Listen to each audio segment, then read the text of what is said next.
procédés qui sont utilisés en biotechnologie. Le clonage, premièrement. Donc, c'est un mode de reproduction qui permet la copie identique d'un organisme, d'un tissu, d'une cellule modifiée génétiquement ou non. Il permet à l'humain de créer un organisme ou une partie en conservant le bagage génétique intact. Le problème avec le clonage, c'est qu'il y en a beaucoup qui sont pour, il y en a énormément qui sont contre aussi. Donc, on va aller voir les avantages du clonage.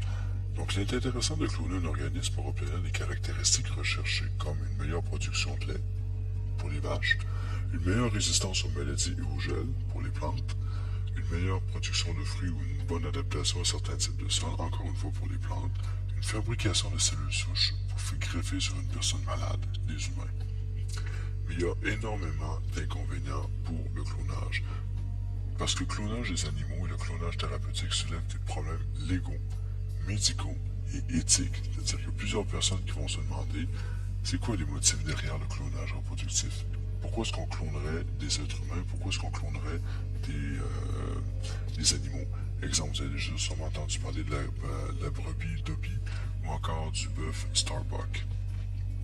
Quels sont les effets à long terme sur la diversité génétique des espèces? Nous, ici, on veut savoir c'est est-ce que si on clone toujours les mêmes personnes, les mêmes individus, est-ce que ça peut engendrer des problèmes génétiques chez certaines espèces? C'est-à-dire que lorsqu'on procrée, naturellement, c'est-à-dire lorsque les animaux créent des rejetons naturellement, il y a un bagage génétique, il y a une soupe génétique dans laquelle les meilleurs vont survivre. C'est la théorie de l'évolution de Charles Darwin. Mais si on clone ces mêmes personnes-là, est-ce que ça peut affecter la diversité génétique des espèces? Et quelles sont les limites de la science dans la manipulation des gènes humains? C'est-à-dire, est-ce qu'on s'y connaît assez pour manipuler l'ADN, pour manipuler les gènes humains ou encore des animaux, afin de ne pas créer des mutations, des monstres qui pourraient être néfastes pour tout le monde? Le traitement des eaux usées, c'est un autre procédé de biotechnologie qui est très utilisé parce qu'il s'agit de traiter les eaux contaminées qui sont rejetées après leur utilisation domestique ou industrielle. Donc, dans les villes, principalement où vous vivez, les eaux usées sont souvent collectées par un réseau d'égouts et traitées dans une usine d'épuration. Si vous n'avez pas de réseau d'égout, ça veut dire que vous avez un puits artésien et il faut vider le puits. Et c'est à peu près le même principe, c'est-à-dire que l'eau recueillie par les videurs du puits, on va les appeler comme ça, les eaux vont être traitées dans une usine d'épuration. Comment est-ce que l'usine fonctionne? C'est-à-dire qu'il va y avoir trois étapes. La première, c'est le traitement physique.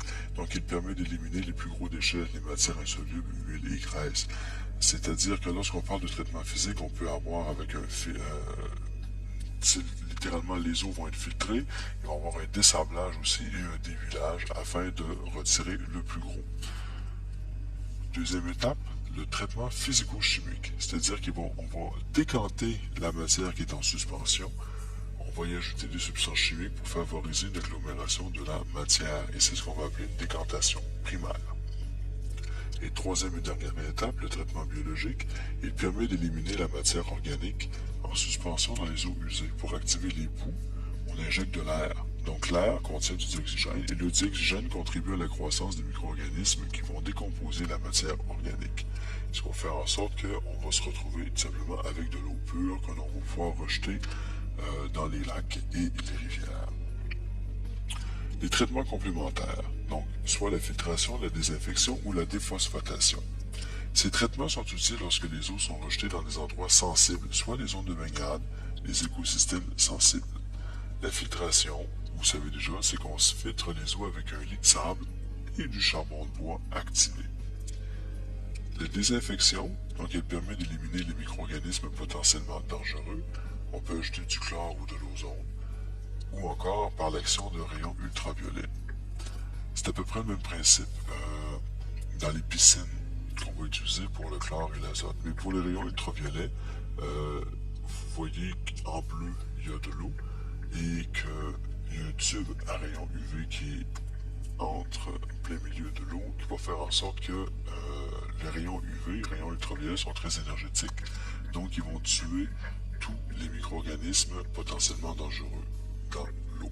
Mais ensuite de ça, le rayon UV ne sera pas conservé à l'intérieur de l'eau, donc ça va être sans danger pour nous par la suite. Et le dernier, de la déphosphatation.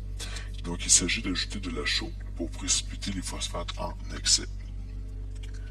Biodégradation des polluants. Le nom le dit, c'est-à-dire qu'on va utiliser une manière biologique pour dégrader certains polluants du sol ou encore de l'eau. Donc c'est un processus naturel de décomposition de contaminants par l'action des micro-organismes et des végétaux. La phytoremédiation, elle consiste à utiliser des plantes pour dépolluer le sol. Quand on parle de plantes, on parle principalement de fleurs, mais on peut utiliser aussi n'importe quelle plante, n'importe quel arbuste pour dépolluer les sols. Et les polluants du sol sont ainsi stockés dans la tige et les feuilles de la plante. Donc on voit ici que il y a des éléments polluants à l'intérieur du sol et en puisant dans le sol, les plantes vont absorber ces éléments polluants-là, ce qui va faire en sorte que c'est un processus très naturel et peu coûteux parce que les plantes ont besoin de ces certains constituants-là pour vivre. La biorestauration, elle consiste à utiliser des micro-organismes pour dépolluer les sols et les eaux contaminées. Donc certaines bactéries sont capables de décomposer des contaminants organiques, cependant elles peuvent être trop petites pour assurer une action rapide et efficace. Vous avez une image ici d'un déversement de pétrole. Il existe des bactéries qui sont capables de, on va dire ça comme ça, de manger les lames de pétrole à la surface de l'eau. Cependant, ces bactéries-là sont très lentes et c'est pas très efficace. Donc, pour stimuler le sol et activer la croissance des bactéries, on peut ajouter du dioxygène, on peut humidifier le sol, on peut rajouter de l'engrais aussi, et on peut introduire dans le milieu des micro-organismes particuliers capables de décomposer les types de polluants en présence.